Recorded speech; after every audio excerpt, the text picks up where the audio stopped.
The reason you lose is because you've been programmed to lose by all of your experiences throughout life. Winners are programmed, losers are programmed. I was programmed to be a winner in any scenario because I was raised in a very specific way. You were not. So we're going to start at the absolute beginning of why you've ended up a loser, because most of you never self-reflect. You're dummies who never look in the mirror and say, how did I end up where I am? Why am I the person I am? Why do I believe the things I believe? You don't self-analyze. So you don't understand how your own mind works, which means you don't understand why you are where you are. Because before you make a move on the chessboard, you need to analyze your position. By analyzing the board, the smartest thing you can do is to try and take your strengths and play them off against your weaknesses. So if you're poor, you have hunger and motivation, what you have to do is fix the things you don't have. You need to get around rich people. You need to get a good network of people you can trust who have a lot of money. You need to find a teacher who's prepared to teach you how money really works. That's the first thing. The second thing, and your biggest problem to fix, is your monumental laziness. And you have to understand that you innately are lazy. You innately lack hunger and fire. You're innately afraid. You're a coward. You lack the balls it takes in many scenarios to get rich or die trying. That's the truth. People in the ghetto already have the fire. Those brothers already have fire. Yeah. They're already prepared to do anything it takes. You need to ignite the fire inside of you. You need to make sure there's something inside of you that's going to get you motivated like a poor person's hunger, because you've never felt it before. Because the poor don't need motivation. The poor understand what it's like to be taken advantage of. And the poor understand what happens when you have no money and no food. You don't. You're not poor. You have food in your fridge, but you lack motivation because you're a dipshit. And that's why you've actually had a very bad start in life. You need, and this is very important, not only do you lack fire, you lack imagination. Because when you're poor, let me tell you something poor people do all the time. You imagine. My brother and I used to sit around and talk about what could be if only we managed to get it out. How it would feel to have this car. How it would feel to be in this place. How it would feel to be famous and internationally renowned. How it would feel to go to Saint-Tropez and live on a yacht. How it would feel to be able to fly on private planes. How it would feel to not have to worry about food anymore. My brother and I used to imagine for hours. We used to talk about it. We believed in this version of reality where we somehow made it. Not only do you lack motivation, you lack imagination. And that's why it's very important. You need to start believing you are the man, even if you're not yet. Before I was world champion, I knew I was going to be world champion. You have to believe these things. We had imagination and we had hunger and fire. You don't have those things. That's why you're... Do you not understand? It doesn't matter how tired I get when I fight. I'm never actually tired because I am so desperate to hurt my opponent. I am more desperate to hurt him than I am tired. In all realms, forever. That is the hunger and motivation. That's why boxers start poor. That's why fighters are poor. There's a different mentality they're born with. They imagine being champion. They're prepared to do anything it takes. They have hunger and fire inside of them. There's no middle-class champions. None. So it's extremely important you develop your imagination as well as your fire. And I'm saying this to you because there's a whole bunch of you who don't realize how badly you've failed. You need to start imagining what actual freedom is. You need to start seeing beyond the confines of your comfort. You need to start developing the hunger it's going to take for you to elevate to the highest possible echelons and stop being enslaved by your comfort, because that's what you're enslaved by. It's extremely important. Your future is the result of your daily actions. You're defined by what you do today. Lazy now, loser later.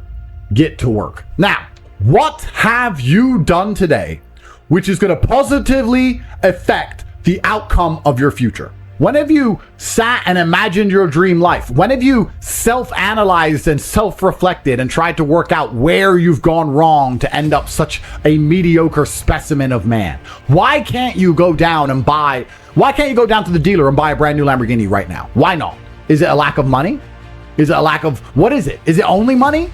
Are you afraid if you buy one you'll get robbed? What is stopping you? Have you even thought about any of these things? Has it even crossed your mind?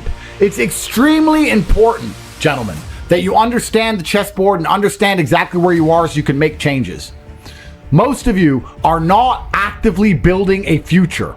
You're not actively trying to build the dream life that you want to have. And then you expect it to just appear. Do you know why? Because when you were born in the middle, your parents put food in the fridge. It just appeared. The heating was just on because it was cold outside. We knew you never had that problem. That's why people at the bottom, we understand intricately. We understand this viscerally. We understand that nothing is going to come to us unless we go out there and get it ourselves. And once you have that, you have endless motivation for all things. That is extremely important. You have to train a fighter, a boxer. Do you want somebody who has poor nutrition and poor sleep, but endless fire inside of them, someone poor, to turn them into Muhammad Ali? Or do you want somebody with a good bed and good food, but lacks fire? Which one do you think is going to become a champion? Which boxers have become champion historically across time? Were they rich men? Were they from middle class incomes? Or were they from the ghetto? Were they from the bottom? It is all a test. It's all a test. You watch me because I perform flawlessly, and I'm not afraid to pay the price. You'd be up here with me if you were brave. When I say brave, and this is a genuine question, when is the last time you made a brave decision? When's the last time you took a brave route and did a brave thing? And I want you to actually take a few seconds and ask yourself that question and answer it. Bravery is a muscle like every other one that must be flexed and used to grow. Bravery is extremely important, and Bitcoin's a super easy answer. What's the worst that can happen? You lose your money?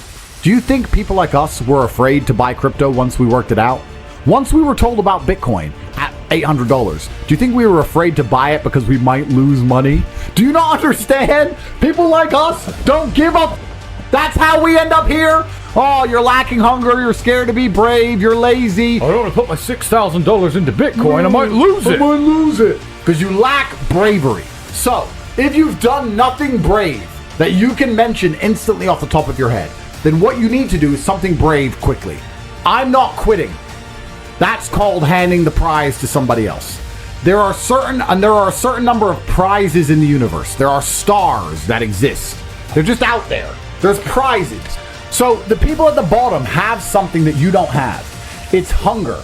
You need to now, and this is the actionable, guys, you need to cultivate a lifestyle which is going to endlessly give you fire inside of your heart so that you never struggle with motivation ever again. You need to cultivate that with your social circle. So you need to be around motivated, hungry men. You need to cultivate it with the decisions you make. If smoking weed kills your fire, don't smoke weed. If drinking booze kills your fire, don't drink booze. Everything you need to do. If drinking booze gives you fire, then drink it. I don't care. But you need to sit down and look at your life and say, what's going to make me as motivated as possible? Is it developing an imagination to imagine my dream life? I'm sure it is. Is it having a social circle of people who are always trying to elevate? I'm sure it is. Is it having a girlfriend who supports me in all of my dreams? I'm sure it is. You need to then sit there, look at every facet of your life, analyze it one by one, and develop a lifestyle which is going to give you endless fire, because without it, you are going to lose. You are broken inside. You are lacking a fire inside of you, because once you get that fire, you become invincible. The fire inside of your heart makes you hard to kill, truthfully. It is the fire inside of your heart that makes you uncrushable. The kind of cockroach which survives a nuclear explosion. It is extremely important that you are never in a position where you lack motivation ever again. It is extremely important that you never an opportunity that is handed to you ever again. And these things are conscious choices you make by changing your lifestyle. There's nothing stopping you from winning besides yourself. I have now given you an actionable. The actionable is for you to design your life around getting endless motivation and fire in all ways. Everything you do needs to be deliberately geared and designed towards giving you motivation and making you feel hunger inside of yourself. Then you must take all of that fire, turn it into positive energy, and exude it out into the universe. If you want it to rain and you don't know what to do a rain dance. Perhaps the rain dance will not make the clouds seed. However, God will be happy that you're taking action as opposed to just sitting still, quietly waiting for rain to appear while being submissive and subservient. No, you have to go out there and do things. God wants to see you take care of what He has given you. Nobody continues to give gifts to the ungrateful. This is absolutely true about life. It's extremely important that you show God that you deserve it. Your discipline will shape your destiny, but it is extremely easy to be disciplined if all you've ever known is struggle. Guys, You as a man should be offended by the fact that my brother and I started miles below you and have surpassed you in every single human metric. That should bother you. But you should also sit there and go, why are they beating me? They started below me. They started the race way back there. And I was so lazy and so stupid, and I took life for granted, and I expected everything to be given to me, that these guys have managed to lap me and surpass me based purely on hunger and grit alone. They had no advantages. All they had was this innate desire to do anything it took. Now is the time. Every single day you need to wake up, take action, and get things done. And we are waiting for you up here at the top. Yeah, there's a lot of young men now, young women, that require that discipline. What kind of advice would you give them, practical advice? Yeah, I think that you have to live. There's a lot of practical advice I can give. In terms of the religious sense, I would say you need to live like God is always watching. You may have the opportunity to do something bad, or you may have the opportunity to steal some money or snake somebody, but in the end, you're going to pay for that, and the bill will be paid. I think if you do the right thing, in my experience, if you're a person who does the right thing, firm handshake, is on time, doesn't lie to anybody, does what he's supposed to do, is honest with a good heart, is genuinely polite to everyone he meets. If you are that person, you get very far in life. I've yet to meet people who just do all the simple things right, who completely fail at life. But I've met a lot of people who snake or steal some money and they get really rich, then they lose it all, or they get rich and end up a gambling addict or depressed, or etc. If you want a good society, so then you have to argue and sit and say, do these people want a happy, functioning society, or do they want something else? I have to live the exact same life regardless of how I feel. So for me, happiness is not a good indicator on how life should be lived. You shouldn't wake up and say, how happy am I today? How does that affect how I act? That's not how I operate. I wake up and say, what must be done? What will allow me to be proud of myself? What will allow me to achieve? And those things will be done regardless of how I feel. And that's how the most successful people on earth all operate. The most successful people on earth don't only do things because they feel happy about doing them. The whole world doesn't give a f if men are happy or not. Nobody cares about men being happy. We talk about women being happy. We want children to be happy. But if you look at a full-grown man on Christmas morning, he's smiling because his wife is smiling. He's smiling because his children are smiling. Nobody even buys him anything. What do they buy the dad? Socks? Nobody cares about men being happy. So why do you as a man care about you being happy? That's how you're going to fall into these traps. I'm a very content person. I live a fantastic life. I'm not miserable or depressed. I'm not sad ever. But I don't wake up and go, I want to be happy today. No, sir. I wake up and say, okay, things must be done. And those things will be completed regardless of how I feel. Regardless of how I feel. You can lock me in a dungeon for an unknown amount of time in Romania, and I will still complete as many push-ups as I can possibly do in the dark by myself. What else am I going to do? Sit there and be sad? Happy or sad? Push-ups must be done. It's called duty. It's called honor. It's called pride. If you had these things, you would never do dumb shit in the first place. So you have to just understand that God is always watching. He's going to reward you in the end. That's the first thing. And the second thing I will say is that you are the sum of the 5 people you spend the most time with, and you need to curate your reality. I think the biggest problem with young people today is that they don't curate their realities heavily enough. The people that they want to spend most time with aren't adding any value to their lives, and then they end up wondering why they don't get it. I stand in the mirror with a pure heart. I know I am the best version of me that could possibly ever exist. I know that God is proud of me. There's nothing that God hates more than sloth and laziness. If God were to create a man and that man were to sit around and do all, God will frown upon you. It's why you're never lucky. If you're listening to this and you think I'm never lucky, I'll tell you why, because God dislikes you because you're lazy. Start to work. Start to show God the beauty of his own creations. You'd be amazed how lucky you'll become. Wow. God is unhappy with these people. And inside their hearts, they're unhappy. We talk about depression, anxiety, all those things you mentioned earlier on this podcast. That comes from self-loathing. You loathe your own weakness. You loathe your own laziness. This is what all of these things are. It's so easy to win if you can control your own mind. But it seems that nobody can. If you cannot control your own mind, then you are just a feather in the wind of life. Because your own mind is the only thing you can control. You can't control the weather. Right. You can't control other people. You can't even control whether your heart stops beating. You might have a heart attack tomorrow. You can't control anything besides what you think. If you cannot control your own mind, then you go through life with zero control, zero influence. You can't control anything. You're just a feather in the wind, waiting for life to blow you from happy place to sad place to happy place to sad place, completely hoping on the gods to be fortunate to you, because if any genuine discomfort comes your way, you're It is trained, like everything else in life. It is trained. So if you find yourself not appreciating what you have until it's gone, then you must blink and cure your brain. If you find yourself unable to focus or concentrate on tasks, you must blink and cure your brain. If you find yourself unable to go and dedicate yourself to something you don't want to do, you must blink and cure your brain. In the world we live in today, it's hyper competitive. And if you want to be the kind of man that has the choice of women to choose a good one, you need to be an excellent man. It's no longer acceptable for you to just be an average Joe or below average. You have to get up and you have to work hard and you have to be smart and interesting and you have to be charismatic and make some money and be in good shape, and you have to try very hard. And genuine masculinity is not out here to hurt people. It's absolutely the opposite. It's out here to protect. And when bad things happen, they call traditionally masculine men. You need a firefighter. You need a masculine man. When you call the police because of the problem you have, you want masculine men. And as soon as a woman or a man is in trouble, when you look for backup, you look for masculine men. And masculine men have a duty to provide and protect those they care about. We have a duty to do things we don't feel like doing because we know we're supposed to do them. And that's why we stayed in the Titanic and died. Those were masculine men. Life as a man is exceptionally difficult. I say the most beautiful and the most terrifying thing about being a man is you're born without value. Society doesn't care about you. You're only going to be cared about based on how useful you are. You have the chance to build yourself up and become a superhero if you're prepared to do the hard work and be indefatigable enough to never quit.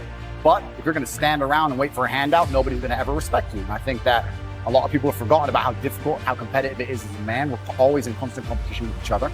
And it's your duty as a man to stand up and say, I want to be as important and strong and good-hearted and God-fearing as possible. And I need to work hard to achieve those things. Look at it. That's how life should be. You should have a duty to your ancestors. I was instilled with a duty for a very long time to honor my ancestors through achievement. And I was told from a very young age that the only thing your ancestors were interested in was achievement.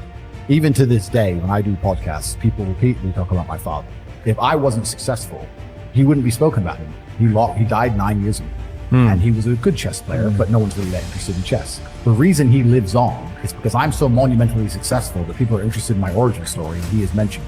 The reason I will live forever is because my son will be so monumentally successful that they'll talk about how he could have been such a perfect specimen of man, how he was raised, and they will mention me. If you give a shit about your ancestry, and if you give a fuck about your family, you're not a selfish person, and you want them to exist out in the ether for reality, for the eternity of reality, it is your duty to be successful. A traditionally masculine man does things he doesn't feel like doing because it is his duty to do them. He charges into the burning building because it is his duty. Not because he feels like it, because it is his duty. Men who do not control their emotions are dangerous. If you find a man who is stoic, he's not going to hurt people. He's going to sit and think about his actions very carefully, and he's going to be a good man who protects and provides for his family. If you find a man who just acts out on impulse and does whatever he feels like, you're going to find a dangerous man. You need to be teaching stoicism. You need to be teaching young men to understand that the world is very, very difficult. It's hard to be a man. You're going to feel bad sometimes. You just suck it up and perform anyway. Not to sit there and cry your eyes out. This is what God wants from us, from all of us. It doesn't matter what the adversary is. It doesn't matter how much you're hurt by it. You need to allow it to motivate you to push harder and show your power and show your resilience. I have very much understood that when bad things happen to me, this is a lesson from the universe or from God or from the Creator to stand up and show who I am and who I can be, and to take all of the pain and anguish and disappointment and heartbreak and all of this and turn it into a force I can use for good and to make myself a better person. And I think if you don't approach life this way, that you're always going to struggle, because life is hard for everybody. It's going to be hard. It doesn't matter who you are or what you do. You need to be resilient to it. If you're just any man who's out there in the world today, you need to look at some problems that need solving, either for yourself or for society, and find a way to fix them. And I think that you should just adopt some problems and try and fix them. It doesn't matter what it is. You can just try and fix the litter in your area, or you can try and get a six-pack, or whatever you want. So if you love your family and you love your last name and you're proud of yourself, then you have a duty to be massively, monumentally successful, to show homage to your ancestors. I find it amazing there are people out here today who are going to sit and say, oh, I'm sad, I'm too depressed, I don't want to work hard. Do you understand that only 200 years ago, there were peasants out working a field, starving, surviving the Black Death, surviving the plague, struggling to exist just to reproduce, so that 200 years later, you can be the end of their bloodline for you to sit on your ass and do nothing. Like, you're up. You're up your entire bloodline of your entire ancestry. You owe these people things. They went through hell for you to exist. You have a debt. You have a duty to pay. You have to be the best possible version of yourself. And the same to God. God loves people who try. God loves people who work hard. It's amazing if you try your very best all the time, what God will give you. He'll give it to you, anything you want, if you actually try. Not convincing yourself you try, actually try. They're different things. disappearing from society. It used to be like, I am Andrew, son of Emery. It was all about who you're a son of. Yes, Right? exactly. And it's all vanishing now. Yeah. But you have a legacy you can build.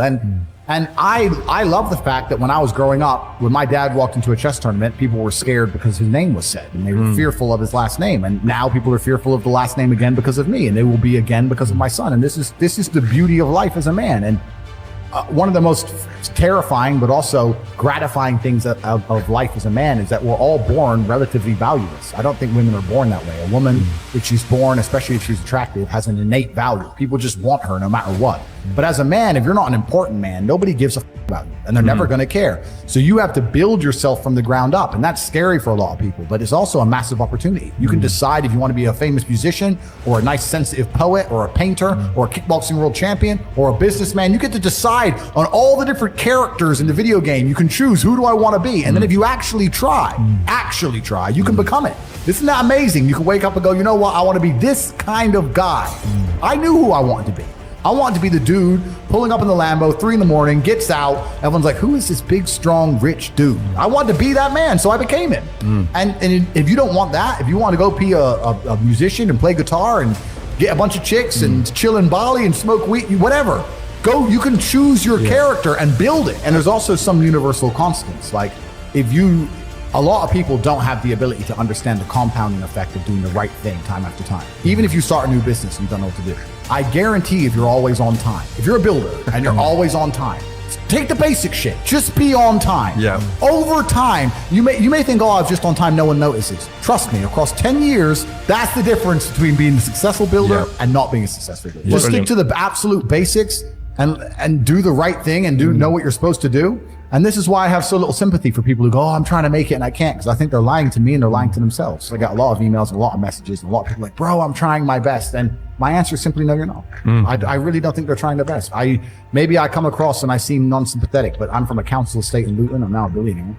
And it's because I actually tried my best. A lazy person thinks he's working too hard, and a successful person thinks he isn't working hard enough. And we're doing 20 times the work they are. And we're like, oh, I could have done more, could have done this. Oh, I missed that today, can't miss that again. Oh, I should have taken that call. I should have flown there. I should have. That's, we have guilt about it. They don't give us solitary.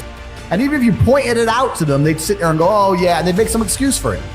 It's the brutal arrogance of people. It's like, if you're not going to take any action at all after 2 hours of being educated, then you're going to just stay a loser. Yeah, 100%. That's the reality.